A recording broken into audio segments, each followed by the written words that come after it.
Welcome to Wheels, Deals, and Meals, where we talk all things good food, good business, and good cars.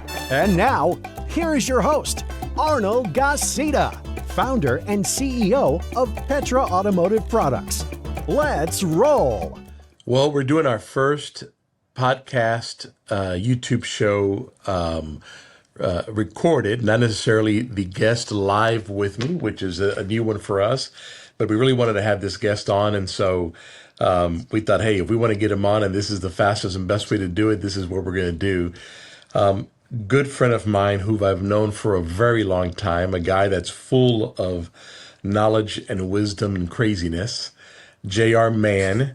J.R., what is your official title now? Is it spiritual advisor? It's spiritual director. It's spiritual advisor puts me into a camp where I'm talking to presidents. Spiritual director puts me into a camp where I'm just talking to the regular folks. Oh, okay. All right, good. Well, that's we want to talk to the regular folks. Yeah, absolutely. Unless Trump happens to interrupt our call, and then we can sure. switch to, yeah, we can get on that. So spiritual director, J.r.Mahon, how are you doing?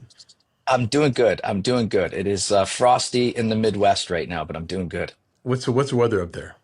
It's like 25, wind chill, 4 degrees. The chickens in the back are all huddled up under the coop, and I am warm and toasty in the back office, Arnold. This is the best time, one of the best times to be. I mean, really, fall, winter, spring in Houston is phenomenal. It's 59 degrees. Yesterday was an absolutely beautiful day. Today a little cloudy, may rain, but it's a great time to be in Houston. You usually want to avoid Houston probably July and August. Yeah, no, we were there in July with my son, and we were wondering why we were there. Of all the places we could have gone to, why don't we pick Houston in July? Yeah, right. Well, that's an experience. If you survive July, you can survive the rest of the time in Houston. So listen, we always like to start out with some fun stuff, right? So in the J.R. Mahon Museum, one day when your wife is setting up this museum for people to come by and see the J.R. Museum, what is the car you want to have in that museum? Oh, that's easy. 1967 2A Land Rover 109. Is that like always the car that you wanted? Yeah. Well, so I've had one. So probably for the last 25 years, I've been somewhat of a vintage Land Rover enthusiast. So I've had probably 4 in the last 25 years. The one that I was most proud about was my 1967 109, which I got an unbelievable deal in San Diego, and they're just cool. They're the old safari trucks. If you don't know, they're like old safari trucks. You can ride. Open cab, lions jump on them and stuff like that. So I don't know when exactly I fell in love with them, but that would be prominently placed in the JR. In fact, there's one sitting in the garage right now that we picked up 5 years ago. What was your first car? My first car was a 1983 Honda Civic hatchback. So the dichotomy going on there, a hatchback to the Land. Yeah, that thing was it was like a silver jelly bean. Oh my gosh, that's great. Hey, of all the places you've traveled, what's your favorite? Favorite place probably would have to be Dublin, Ireland. I worked for NBC for a while, a local affiliate, NBC in Minneapolis for a while, and we traveled to Ireland. We did a big piece on the country, but Dublin by far was kind of magical. I don't know if you could tell I'm Irish, and slightly. Slightly. It was old home. It was old home week, but I don't know, between Ireland is a country that, like, every picture you see when you show up, it is in fact what it looked like in the picture, right? So it's like that kind of a country. But yeah, loved it. That's one of the places that I've actually have not been to, and I would love to go. People do say exactly what you just said. It's picturesque. It is beautiful. It's everything everybody thinks it is.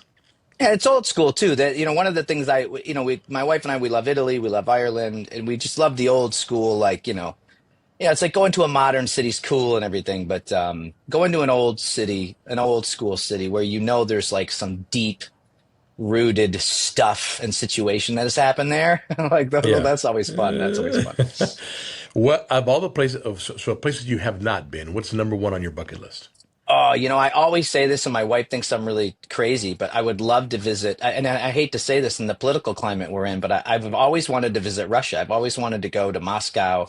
I've always wanted to go to Red Square. I don't know where that has come from, but that has always been kind of a bucket list for mine. But given the political situations, when I say that out loud, my wife is always like, "Shh."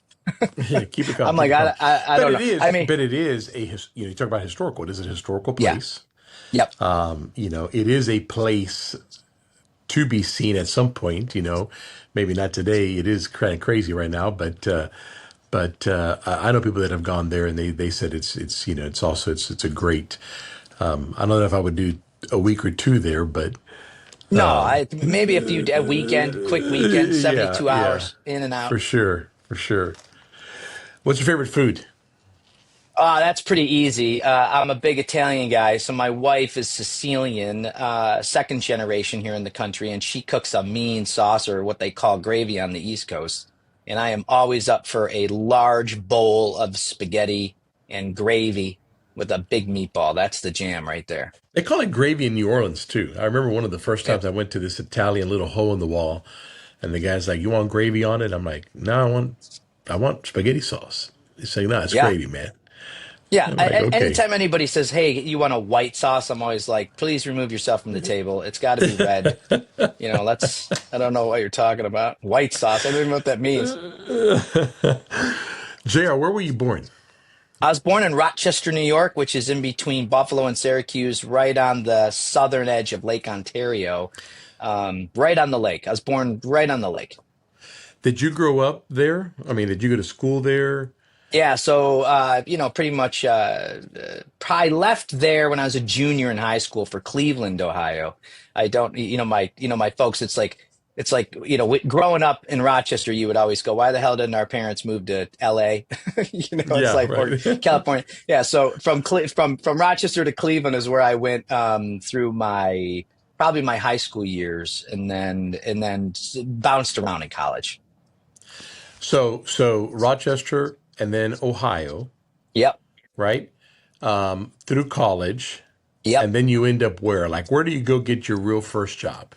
Oh, geez. My real first job was back in Rochester working for Time Warner, but then I would make my way to Minneapolis to the NBC there, and then it was So, like my what were early you doing for Time Warner? for Time Warner. I was a photojournalist and a producer, and then that's kind of where I stayed in television. My early career was all TV, producing and storytelling, essentially running projects, and then I Is would that end is up. that what you studied? Is that how you ended up getting a career? How did you end up getting in that business? Yeah, so I was in film school to begin with, and I thought I was gonna make films, but I wound up in a television class, particularly live television, and I was hooked. Like I was just live TV became the blood that was flowing through my veins, and so I would end up different television stations, and then end up running television shows as an executive producer. But yeah, live TV was like my two big passions, like I always tell people, my two big passions in life have always been television and God. And people are always like, I don't, like, What? how do those two mesh? I'm not sure how they mesh either. But yeah, early on, it was the television, live TV, man, was like, I just couldn't get enough of it. Okay. Well, I don't want to hurry through that. So your first real job into what was flowing in your veins was Time Warner. Yeah. Okay. And then from there you went where?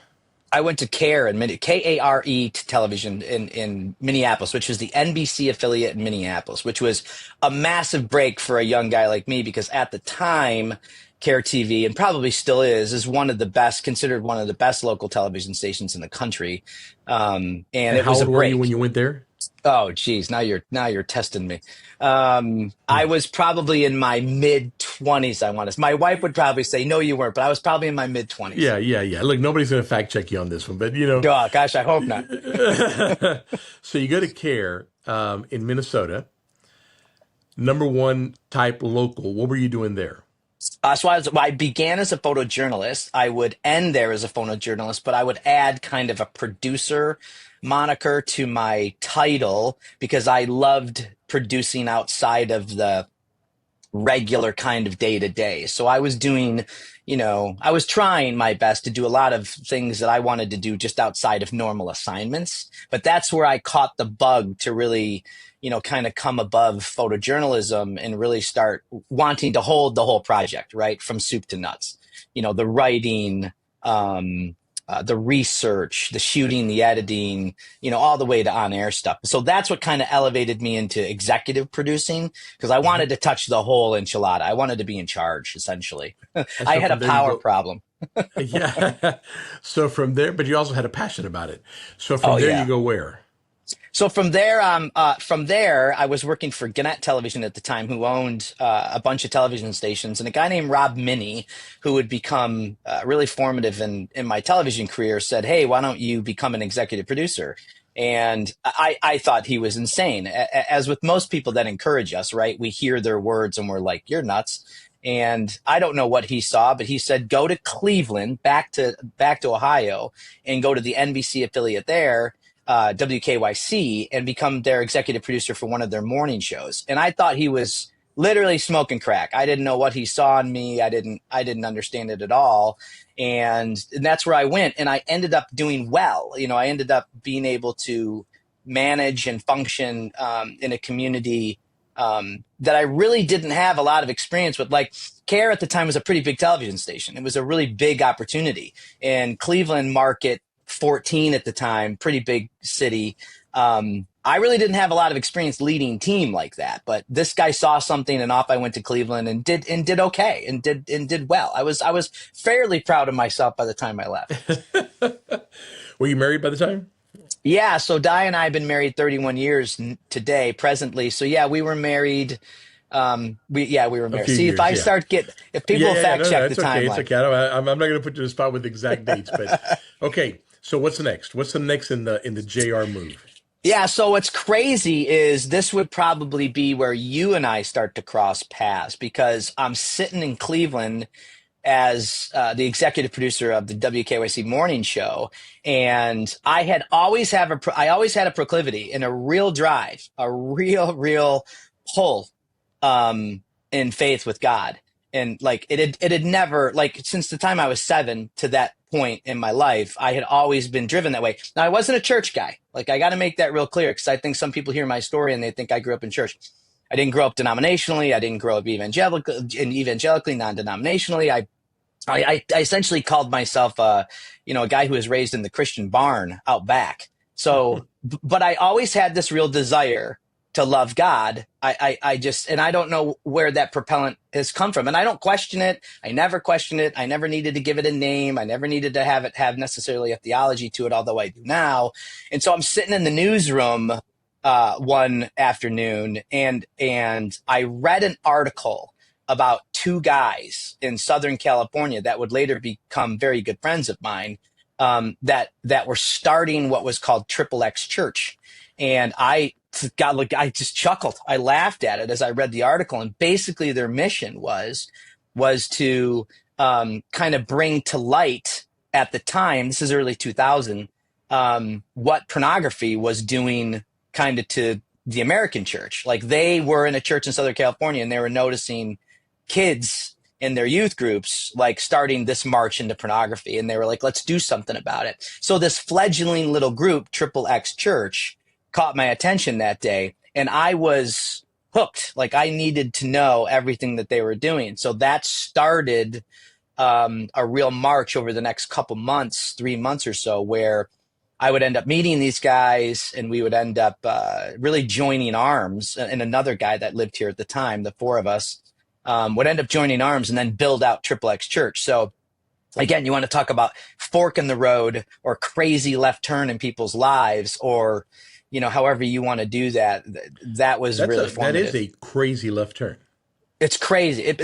Arnold, my boss looked at me. No, but God does crazy left turns often. No, yeah, crazy left, crazy right, crazy forks. I mean, it's not like, I tell people, if you really want to get nutty on the story of God, you don't got to get too far in the scriptures before you go, this is insane. I mean, just the premise, the New Testament premise, just the Gospels alone, you read it and you go, this is insane. This is crazy. But what's funny about the insanity is that when it lands in your life, there is a weird dichotomy that happens of it's real, but yet it's not real. And when you really pick up arms and go after it, what you end up finding is more contempt and peace, um, not contempt, contentment and peace that you've ever had. And so that, and that's my story. Anytime that I've chased it, it's never bitten me. It's never bitten me anytime that I chased it. Whereas anytime that I've chased, worldly garbage,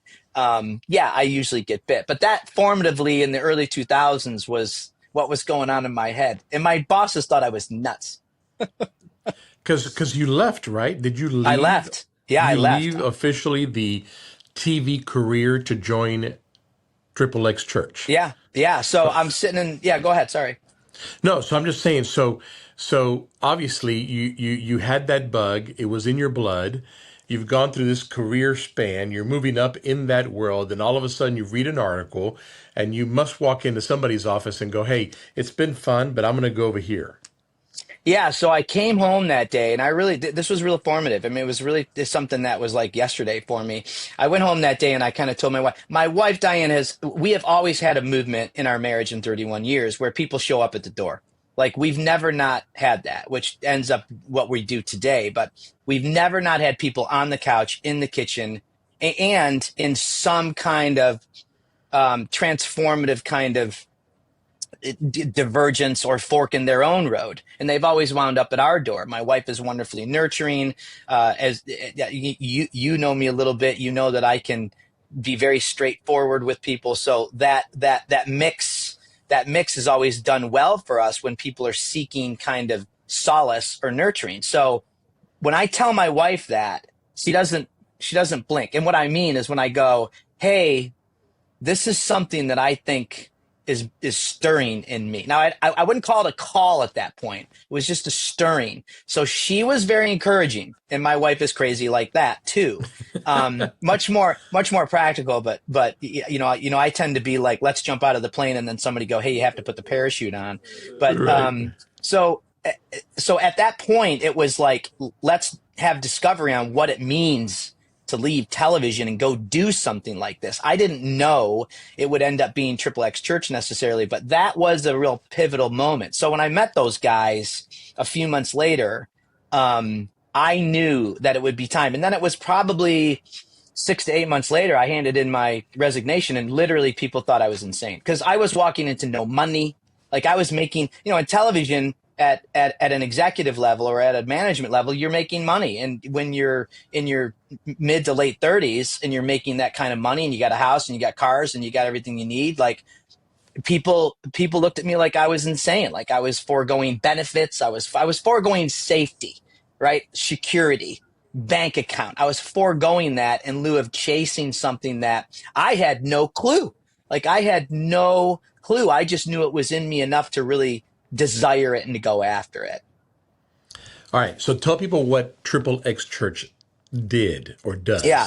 So at the time, Triple X Church was an outreach into the porn industry, mainly. So we would, so at the time, this is early 2000, there were basically two big porn conventions where the porn industry would meet and sell and gather their wares, right? So it would be like, think about a home show, like you go to a home show, you go to a car show, and everybody's, putting out their newest, latest product. Well, the porn industry at the time, it's much different now, at the time had the same kind of thing going on. The two conventions, one was in LA, one was in Vegas. The one in LA was a consumer show where just people would show up if they enjoyed porn. And again, consumers to porn that show up at a porn convention, you do the math. And then in Vegas was the big industry show. And that took up, at the time, this is, 25 years ago, the entire Sands Expo. So if you're familiar with Vegas, the Sands Expo, largest expo in the world, the porn industry would fill that joint for 3 days. And it was an incredible scene. Think Corinth, think any big city on fire. And that's what it looked like. So we would rent booth space. Triple X Church would rent booth space in the Sands Expo, and we would bring in 10,000 Bibles, and we would hand out Bibles, and people, again, that had to be insane.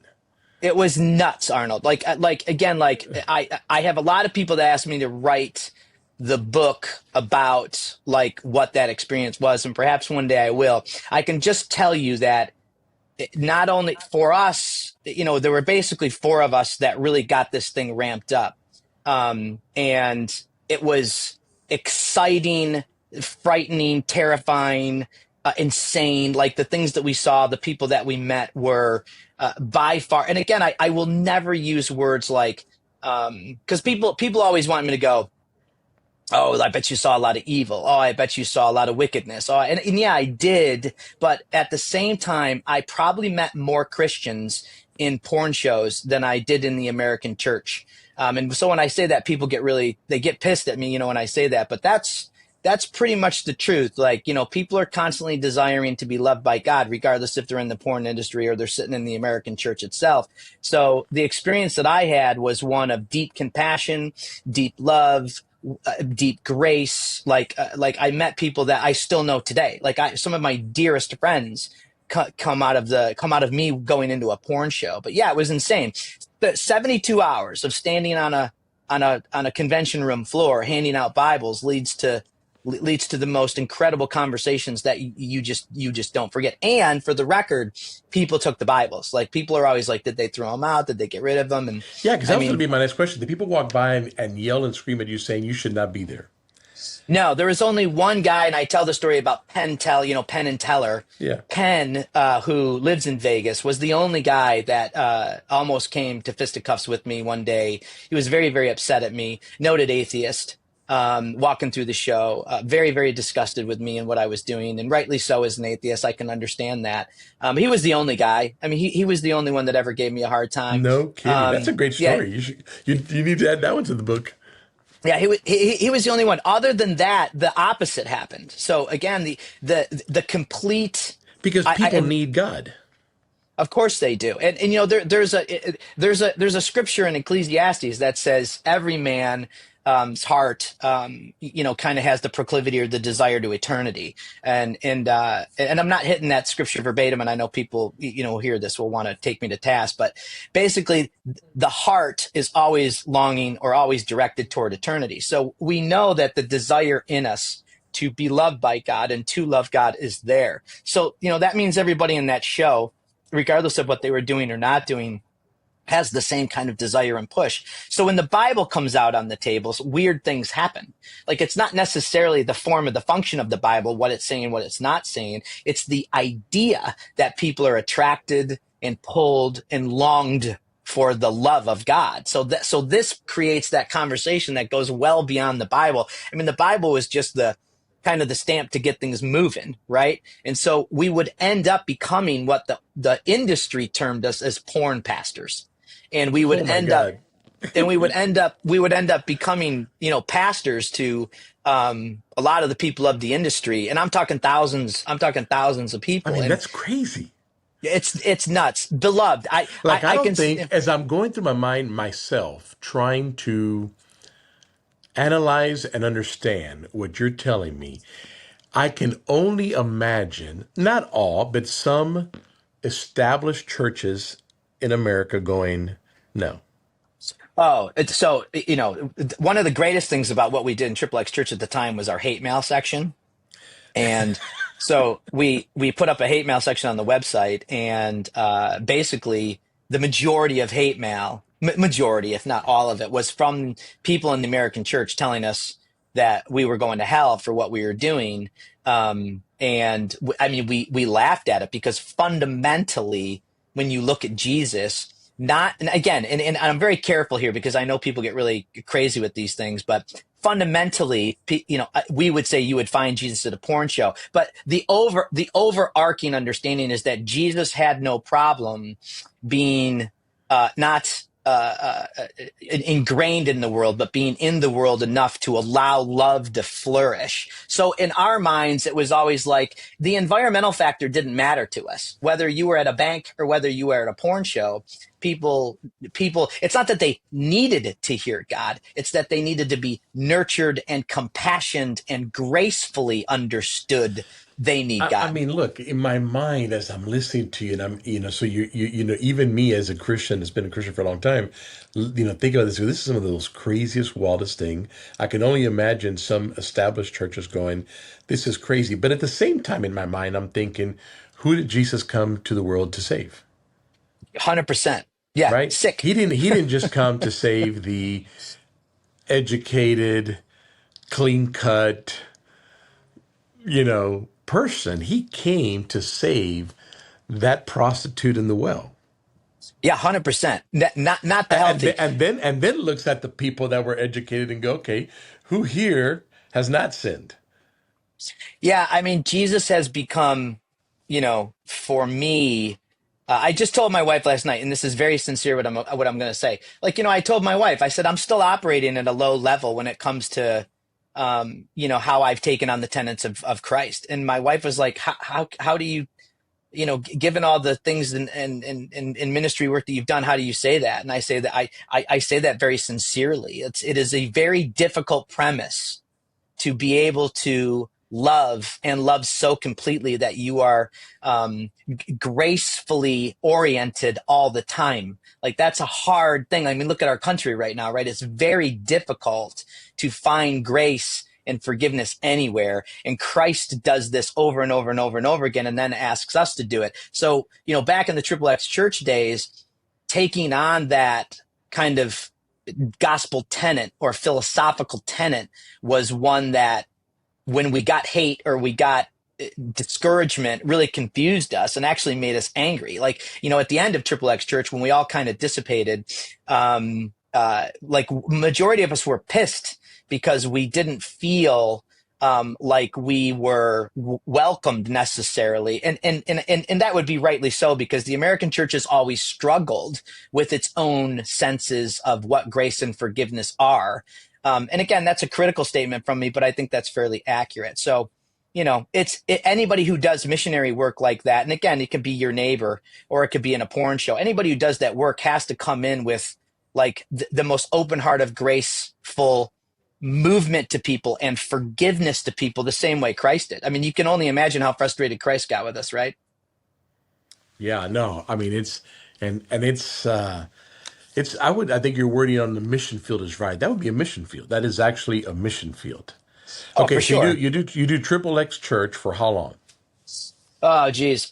So Triple X Church was, maybe 7-ish years, somewhere in there. And it was, I mean, the one thing about working in the porn industry, and I tell this to people all the time, is, particularly on our side of the fence, it really, really bent us up, and it really bent me up. So I would end up becoming not only the pastor of Triple X Church, but also the executive director of Triple X Church. And so I was, formatively involved in people's lives, like one-on-one. And as executive director, making moves to just keep the ministry up and running. So it really screwed me up. So by the end of, Triple X Church, I was pretty bent. I was pretty broken. Not just because of the people, because, people will go, oh, it's because of the people you served. And I'm like, no. It's because I didn't keep myself healthy. I was not doing things that I needed to do that I know to do now: rest, stillness, study, prayer, meditation, as a constant. The line in the Bible, pray without ceasing. I was ceasing at times. So, I wasn't keeping myself healthy. So by the time the end of that run happened, I was pretty spent. And I'm not going to say burned out, because I love the work that I do, but I'm going to say I wasn't spiritually fit. Like, I was doing work that required me. So like a spiritually exhausted? Yeah, I was probably spiritually exhausted. I just wasn't keeping myself fit, like an athlete. Like you can't stay in the NFL for years and not work out off season. Like, that's just And how not that goes. recuperate and not stop Yeah, for a minute and recuperate. You got to let your body heal. 100%. So we wind up in Grand Rapids, of all place, because there was a ministry there, Mars Hill, run by a guy named Rob Bell. And Rob Bell and his folks up there were very instrumental in helping us in a bunch of different ways, not only just supportive, roles, but also financially. And there was another church, Life Church, that also helped us out, Greg Rochelle's place. So, we end up in Grand Rapids, and Di and I, unable to have children, decided to adopt kids. And we This only is now marked the after Triple X. No, this is right at the end. This is right Okay. at the end of Triple X Church. So we marked the box 1 kid to adopt, and somehow we got 3. I tell So you made I tell copies. You made copies. yeah, man, they came to the door with a bus and said, "Here you go." So we take on 3 kids.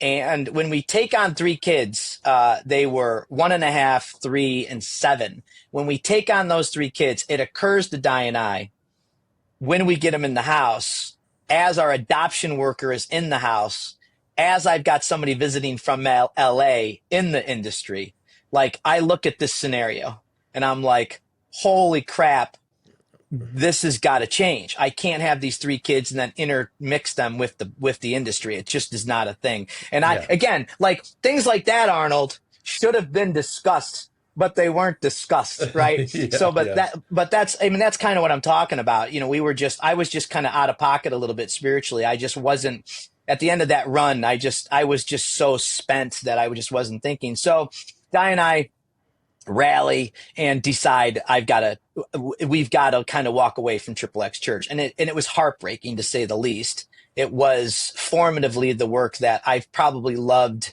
up until this point of my life the most. So we left Triple X Church, and again, you don't leave the porn industry. Is it still going, or was it shut down? Yeah, so Triple X Church is still going in parts and pieces. There's another guy that kind of took it over, and I think he's on the East Coast, and he runs it, but it's certainly not. It does wonderful work. They are all about making sure that people can recoup from porn addiction, or porn obsession. But the work of the shows and the work of the touching of the porn industry has kind of subsided, as currently, which is okay, which is 100%. Triple X Church was designed to morph and evolve, and it has, and it's still a wonderful organization. All right, good. Okay, so what do you do after Triple X? Yeah, so we adopted 3 kids. Now you left Triple X and you got 3 kids.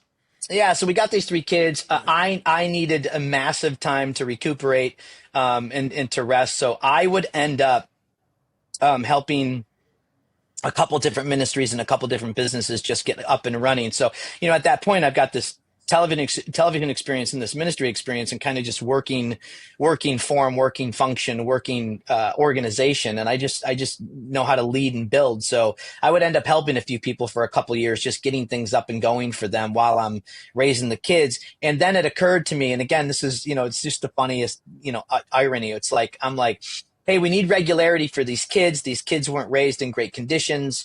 They need moms and dads 24/7. We were going to homeschool them because of the conditions that they came out of, because they didn't have adults. I mean, they were raised in hotels and just horrible conditions. So I go, hey, what if I go back into the television industry?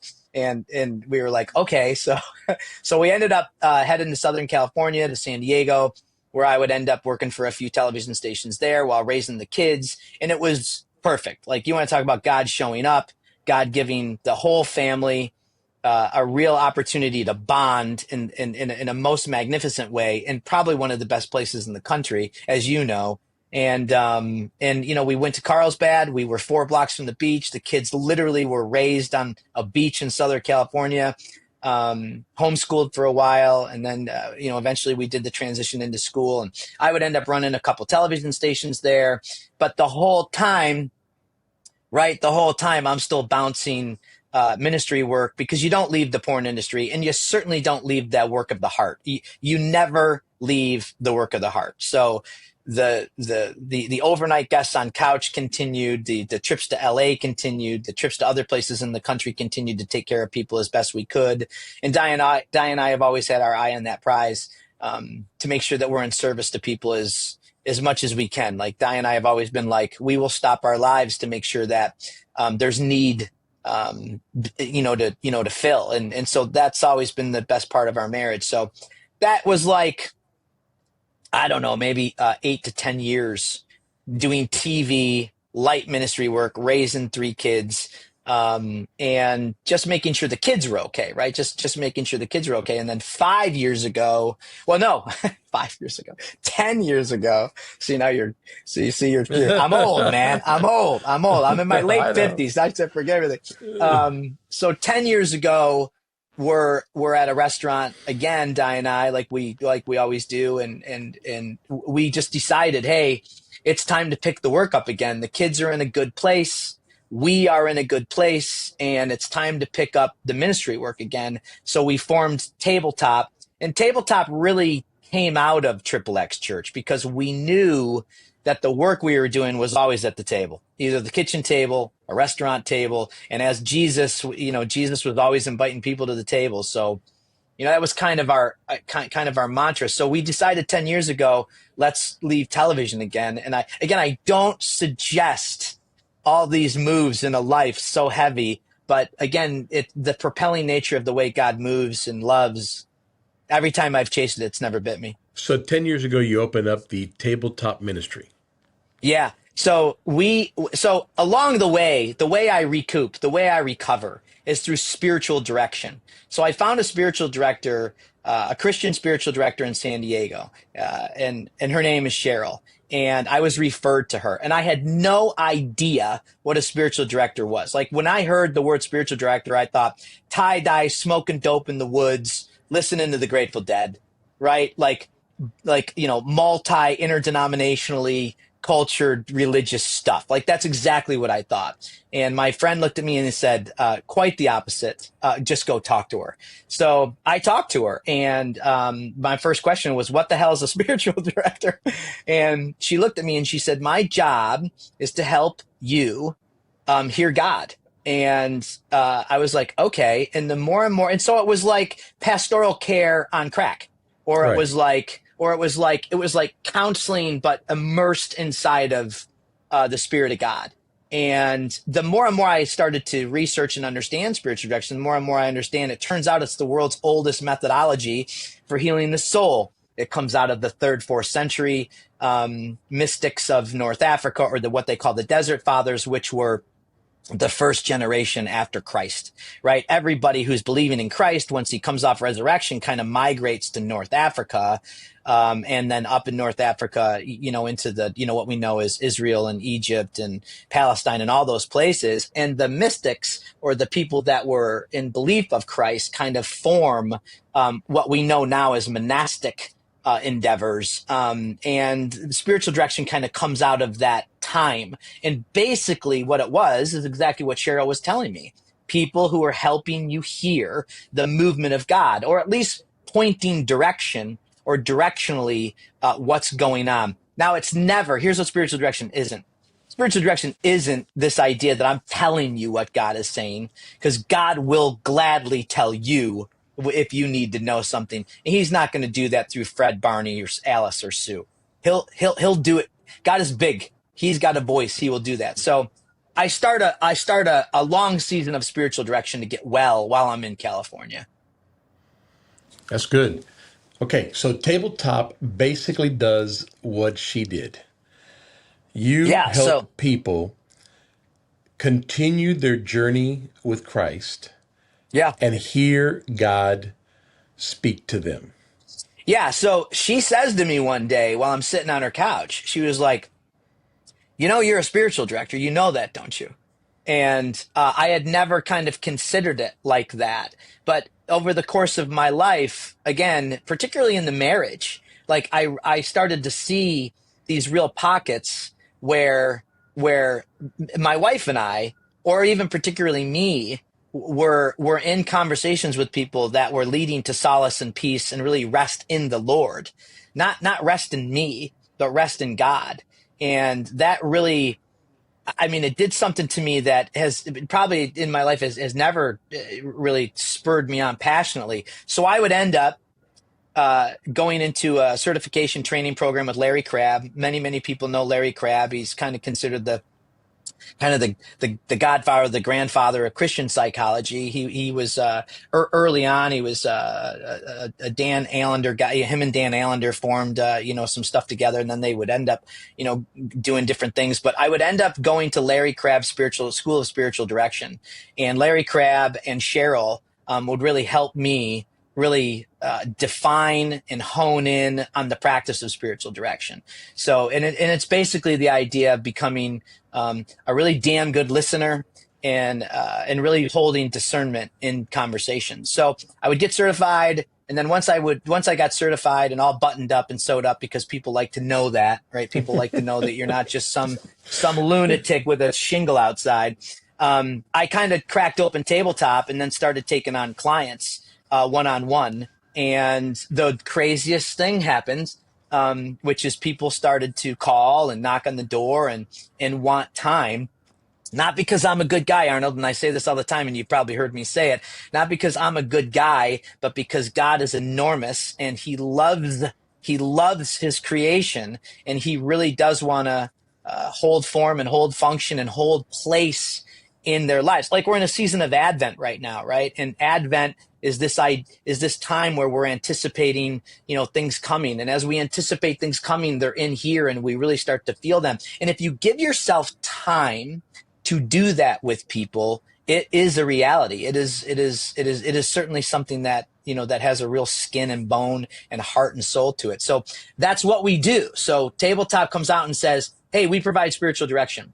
The other thing we do is we form a nonprofit under it, because we realize that not everybody has resources to be able to do traditional counseling, therapy, any kind of mental health conditioning, right? Not everybody has those resources. If you don't have insurance and you're staring down the barrel of $100 session fee, you're probably not going to do it. And if you're minded spiritually and you want deeper connection with Christ, and you want those kind of conversations, those are pay for play too. So we were like, no, we are never going to turn anybody away. So we formed a nonprofit. We put a sliding scale up because nonprofits can charge for services. And then we said, we don't care. You pay what you want to pay or don't pay. And we marched into that. And again, people looked at us like, you are absolutely insane. And that's how we know we're doing it right. When people look at us, and again, you can't do this. Yeah. When we hear that, Arnold, we know over the course of our marriage, whenever we hear that, we know navigationally where we're headed. So, And the craziest thing happened, not only did donors show up, to help those people that come to the ministry, Tabletop, without resources, but then paying clients showed up, and then time showed up, and then the ability to do the work showed up, and then we're off to the races, and we're just again, it's nothing that I've done. If somebody's looking for counseling or spiritual direction or just somebody to bounce things off and talk, how do they get a hold of you? Yeah, so my website is j.r.mahon.com, j.r.mahon.com. And then you could just, surf around, click around, decide if you think I'm a nut or not. And then there's emails and phone numbers on the website. Everything we do is underneath the Tabletop umbrella, underneath the ministry. Again,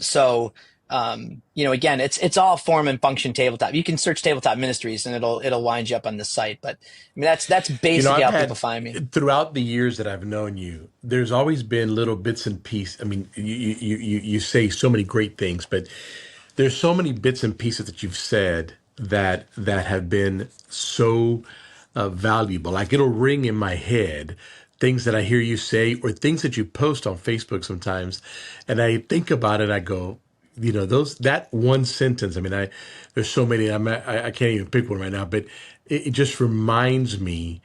I think it's I think one of the problems that we have, especially people, executives, the higher you are in a position, I don't want this to come out wrong, but it's a bit lonely, not in the sense of you don't have events and friends and things to do, but there's little or handful or few that you can sit down and say, man, this is, I'm going through this, or what do you think about this? People need somebody to talk to. Yeah, what's funny about what we do is we serve real distinct groups. So, for example, we do serve a lot of church leaders, but we also serve a lot of people that are in executive roles in companies, or people that are leading projects or leading things. And one of the things that we've come to understand, my board and the people that surround me here and help me do what I do, is, to your point, we understand that those positions, and those positions of leadership can very often be, as you say, very lonely, because there's a vulnerability in our culture that we don't necessarily sit on as a strength.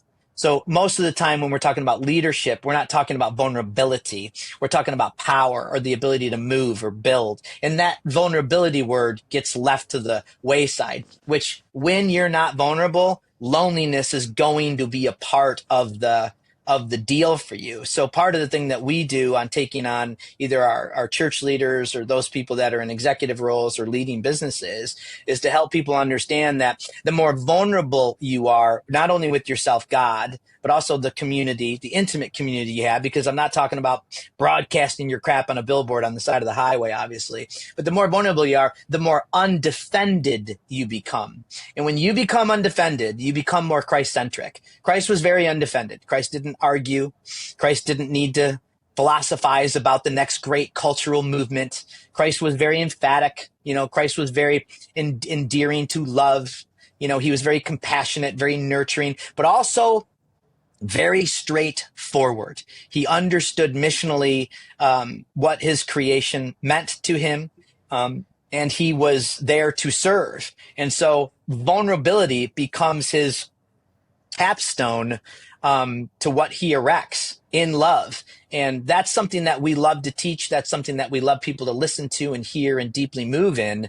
And, it's funny because when you become undefended as a leader, and again, this is not for leader people too, but when you become undefended as a leader, you become so free that your success, doubles, triples, and again, I'm not, what I'm not saying is spiritual direction leads to, success. What I'm saying is spiritual direction leads to peace and undefense.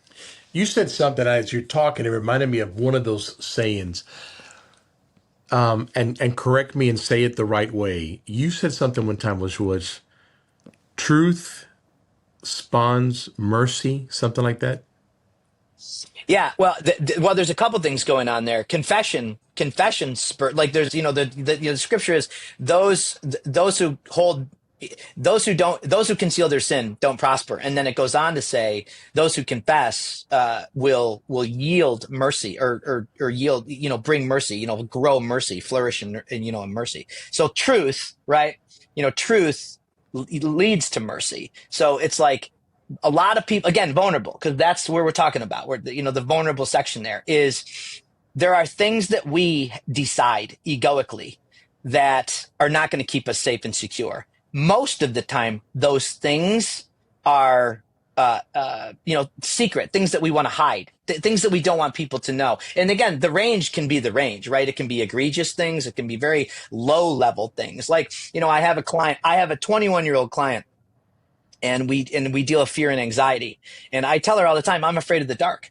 And she laughs because she's like, no, you're 57. You're not afraid of the dark. And I said, no. I have a real fear of the dark. But that vulnerable thing that I'm doing with her not only helps her self-reflect, but it helps me self-reflect too. And it keeps me at a very humbled, ordinary position of undefense. So yeah, truth, confession does yield mercy. But what's the mercy? It means I'm nurtured. I'm tended to. I'm loved. Not only in my weakness, but also in my strength of that understanding. But that's what we need. This, again, I can tell you what the country needs, right? I can go, oh, the country needs, here's my list. But I won't do that because there's too many people proselytizing like that right now. What I can say is this. What I can say is if you decide to tell on yourself, you will find the greatest freedom you've ever had. Those are the little points I'm talking about. That's great. It's a great way to end it as well. Listen, JR, thank you for being on. Thank you, Arnold. I hope people call you. You're a great guy. I've known you for a long time. You're a dear friend. straightforward, not holding back. It's always good. I'm one of those guys that I never like sugarcoating, so I like I know, that I straight. like that about you, buddy. I like the straightforward thing. By the way, you wrote a book, just came out not too long ago, Spiritual Shrink, Yeah, right? spiritual shrink. Yep. It's So how do people buy that? there's a couple ways. You just go to Amazon. You can Google my name, J.R.Mahon, or you can Google Spiritual Shrink book, and you can grab it. It's I've written a few books. This is probably one of my favorite projects that we've ever done, and I got a bunch of people that help me, pump those things out. So grab it, have fun with it. I think it's, again, not that I'm biased, but I like it. Also, this little book that you told me to read, Oh, DeMello, baby. this is a great little book. Can I say a few words about DeMello real quick? If Yeah. you are, forget about my book. Forget about my book. That book that he just held up, The Way to Love. So formationally, Anthony DeMello talks about attachments and what we're attached to in that book. And it's about 30 meditations. It is a life-changing book for people, just so you know. So The Way to Love, Anthony DeMello, he's written others. He's deceased. He died he died a long time, but not a long time ago, but he is nails. Like when I start people in spiritual direction with me, new clients, that's one of the first books I always recommend. That book should be sitting underneath somebody's tree for Christmas for sure. Yeah, easy read. I'm sorry I didn't read it sooner, but it's great. It's great. That's why I wanted to Great. mention it. Yeah. JR, appreciate you, man. Love you. You too, Thank you Arnold. for being on. And, Thank you, buddy. I'm sure we'll do this again. Thanks a lot. Yeah, we will. Thanks, man. Thank you for listening to Wheels, Deals, and Meals, your main source for all things good and fun, business, food, and cars. If you like this episode, make sure to rate us and subscribe. If you would like to be a guest on our show, please leave a message at the link below. Till next time, happy eating.